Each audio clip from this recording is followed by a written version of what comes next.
ការប្រើបច្ចេកទេស visualization ការមើលឃើញរូបភាពជោគជ័យខួរក្បាលរបស់អ្នកមិនដឹងថាអ្វីជាការពិតឬអ្វីជាការស្រមៃទេបើអ្នកចេះប្រើចំណុចខ្សោយនេះអ្នកនឹងអាចទាក់ទាញអ្វីគ្រប់យ៉ាងនេះជាវិធីមើលឃើញលុយមុនវាមកដល់ 1. បង្កើតសាកពាងក្នុងចិត្តបិទភ្នែកហើយស្រមៃពីសកម្មភាពដែលអ្នកកំពុងកាន់លុយ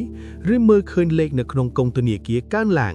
ធ្វើឲ្យរូបភាពនោះច្បាស់និងមានចលនា 2. ប្រើអារម្មណ៍ជាអ្នកដឹកនាំមិនមែនគ្រាន់តែឃើញរូបភាពទេតែត្រូវមានអារម្មណ៍រំភើបញាប់ញើដោយវាបានកើតឡើងមែនតែនដែរ